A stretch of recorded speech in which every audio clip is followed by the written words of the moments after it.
इस वीडियो में हम चर्चा करेंगे कि नूपुर शर्मा के बयान पर इस्लामिक देशों में नाराजगी की असली वजह क्या है। एक राजनीतिक दल के नेता द्वारा की गई टिप्पणियों को प्राथमिकता देते हुए भारत सरकार पर आरोप लगा रहे हैं। मानो ज्वालामुखी टूट रहे हो, मानो भूकंप से धरती चकनाचूर हो रहा हो, ऐसा कलबली मचा रहे हैं। भारत में अल्पसंख्यकों को कोई सुरक्षा नहीं है कहकर मगरमच्छ की आंसू बहा रहे हैं। Organisation of Islamic cooperation (OIC) देशों ने हमारे देश पर गुस्सा दिखा रहा है। अल्पसंख्यकों के हक को निचोड़ने वाली, जो अल्पसंख्यकों की जान की कीमत नहीं गिनने वाली पाकिस्तान भी भारत को गलत ठहराना हास्यास्पद है। हालांकि इस्लामी देशों को भारत ने उनके आरोपों का करारा जवाब दिया। नूपुर शर्मा के बयान से भड़के इस्लामिक देशों के गुस्से में कई शंकाएं हैं। भारत के ऊपर गल्फ देशों का नाराजगी, क्या यह नूपुर शर्मा की टिप्पणियों की वजह से है या फिर कोई और वजह है? विदेशी जानकारों का कहना है कि कोई और वजह है। इस्लामी देशों के गुस्से का कारण तेल है। यस, आपने सही सुना। अपने राय नीचे कमेंट करें। कल तक हमारे देश की तेल की जरूरतों में 1/3 गल्फ देशों ने भुगतान कर रहे हैं, लेकिन अब स्थिति बदल चुकी है। प्रधानमंत्री मोदी को सत्ता में आने के बाद भारत अपनी तेल जरूरतों के लिए रूस पर अधिक निर्भर है। रूस और यूक्रेन में युद्ध के मद्देनजर पश्चिमी देश प्रतिबंध लगाना, जैसे ही तेल की कीमतें आसमान छूती बढ़त को देखकर भारत ने रूस से खरीदारी में और इजाफा किया। इस्लामी देश और गल्फ देशों के लिए यह परेशान है। अतीत को देखें तो भारत और गल्फ देशों के बीच संबंध संतोषजनक रहे हैं।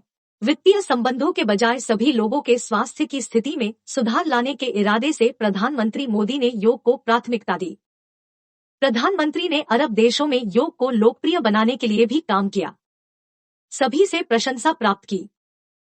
गल्फ देशों के साथ हमारा देश का व्यापारिक संबंध विचार करें तो 2021 और 2022 में GCC के साथ भारत का द्विपक्षीय व्यापार लगभग 184 बिलियन है। गल्फ देशों के व्यापार में भारत का तेल आयात के लिए विशेष स्थान है। अगर हम Bahrain, Kuwait, Qatar, Oman, Saudi Arab, संयुक्त अरब अमीरात के खाड़ी देशों से भारत में तेल आयात को देखें तो लगभग 1/3 हिस्सा होने के अनुमान है। ये आंकड़े GCC गल्फ कोऑपरेशन काउंसिल के अनुसार है। हालांकि हिंदुओं की भावनाओं को ठेस पहुंचाते हुए हिंदू देवताओं पर देश में अन्य संप्रदाय के लोगों ने अपनी मर्जी जैसे बोल रहे हैं। हिंदू धर्म पर अन्य संप्रदाय वाले अनुचित टिप्पणी करने पर हिंदुओं ने नाराजगी जताई। भाजपा नेताओं ने भी इन टिप्पणियों का खंडन किया। भाजपा नेता नूपुर शर्मा ने भी अन्य धर्मों के व्यवहार के लिए खड़ी निंदा की। इन टिप्पणियों के बाद अन्य संप्रदायों ने भाजपा पर हमला किया। इन टिप्पणियों में गलतियां चाहे कुछ भी हो, एक प्रतिबद्ध पार्टी होने के नाते बीजेपी अपनी ही पार्टी के नेताओं के खिलाफ हरकत में आ गई है। हालांकि नूपुर शर्मा कमेंट्स को बहाना लेकर इस्लामिक देशों ने भारत पर अधीर है। भारत और गल्फ देशों के बीच बढ़ती दूरी के आर्थिक मामले भी वजह है। गल्फ देशों के विकल्प के रूप में रूस के आने से स्थिति बदल रही है। सभी देशों के साथ सबका भाईचारा, सौहार्दपूर्ण संबंध रखना भारत हमेशा चाहता है। इसी तरह भारत ने रूस के साथ सौहार्दपूर्ण संबंध स्थापित किए। इससे गल्फ देशे नाराज है। पिछले कुछ महीनों से भारत तेल आयात के लिए गल्फ देशे दूर है। रूस भारत की तेल आयात जरूरतों को पूरा करने के लिए आगे है। भारत को प्रतिदिन करीब 50 लाख बैरल आयातित तेल की जरूरत है। यूक्रेन रूस संकट से पहले भारत रूस से केवल 2% आयात करता है। भारत ने पिछले अप्रैल के अंत तक रूस से आयात किया तेल 7% से अधिक है।